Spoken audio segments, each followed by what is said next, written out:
মুসল্লিরা সকলকে সালাম আসসালামু আলাইকুম। উপস্থিত বাজার পুরাতন জামে মসজিদে সম্মানিত আমৃত সভাপতি মরহুম আসরুদ্দিন ভূঁইয়ার স্মরণে দোয়া ও মিলাদ মাহফিল এবং আজকে এই মাহফিল স্মরণে হয়েছে। শুধু সে আমার আসলে অত্যন্ত কাছের আমার আসলে যারা প্রিয় ছিলেন, আমি আজকে তাকে শ্রদ্ধার সাথে স্মরণ করছি। সেই সাথে স্মরণ করছি আজকে যার বাড়িতে বসছি এই এলাকার সর্বজন শ্রদ্ধা মুরব্বী জনাব আইনা প্রধানকে শ্রদ্ধার সাথে স্মরণ করেছি, মৌল হোসেন প্রধানকে শ্রদ্ধার সাথে স্মরণ করছি, আবু তাহের সাহেবকে শ্রদ্ধার সাথে স্মরণ করছি, আবুল হোসেন বাচ্চু ভাইকে শ্রদ্ধার সাথে স্মরণ করছি। আমাদের এই এলাকার আমাদের সাথে অত্যন্ত গভীরভাবে চলাফেরা করতাম। এই মসজিদ করতে গিয়ে যিনি এই এলাকার মানুষের কাছ থেকে জোর করে বুঝিয়ে কথাতে হাসি তামসার মাধ্যমে অনেক কিছু টাকা নিয়ে যে মসজিদটা নির্মাণ কাজ করেছেন আমার অত্যন্ত কাছের বড় ভাই আতর ভূঁইয়া আতর আলী সহ আরো অনেক যারা কাসেম ভাই রিজান ভাই যারা এই এলাকার মসজিদ নিয়মিত সুন্দর ছিলেন সকালে রুলের পাঠশালা তাদের জন্য কামনা করছি।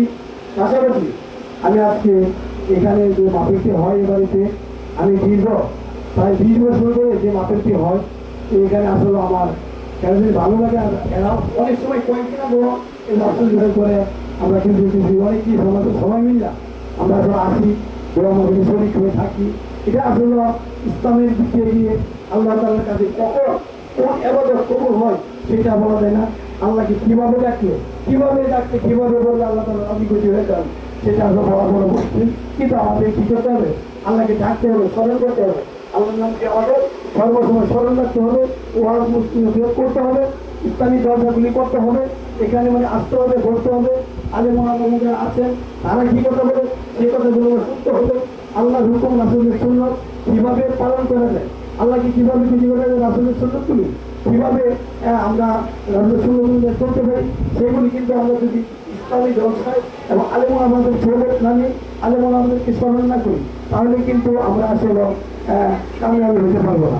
কিন্তু আমরা আসলে আমাদের রাসূল বলেছেন ইসলাম নিয়ে বাড়াবাড়ি করে আমি একটি কথা এই এলাকা এবং সকলকে আমি অনুরোধ করে বলবো যে আমরা আসলে যে মসজিদে নামাজ পড়ি, যে মসজিদে ইমাম থাকো আনা ইমাম ইমাম আমরা উনি যে নিয়তে উনি নামাজ পড়াবো আর আমরা যে নিয়তে দাঁড়াবো আল্লাহ অন্তত আমরা ঠিক জানতেছি আমরা কে কিভাবে যাচ্ছি, কে কিভাবে পড়ছি, কে কিভাবে হাত টানছি, কে কিভাবে কি করছি।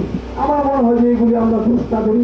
আমরা মুসলমান, আল্লাহকে রাজি কিছু করার জন্য আমরা মসজিদে যাচ্ছি, আমরা নামাজ পড়ছি, কোরআন পড়ছি, আল্লাহকে রাজি কিছু করার জন্য আমরা সব কিছু করছি। তবে ওইদিকে একটু কথা বলবো, আমরা এই এলাকার সন্তান, এই এলাকার মুরব্বী গণ্যমান্য ব্যক্তিবর্গ, বিভিন্ন রাজনৈতিক দলের নেতৃবৃন্দ, সামাজিক নেতৃবৃন্দ এবং আমাদের এলাকার ওলামারা এবং ছাত্র সমাজ, যুব সমাজ সকল ভাইদেরকে আমি একটি কথাই বলবো, আপনারা কিন্তু একটি কাজ করবেন। আমাদের যে মসজিদটি অত্যন্ত আগের মসজিদ, এখানে আমি দেখছি প্রতি বছরে সুন্দর অনুষ্ঠান হয়, অনেক দুই চার হয়।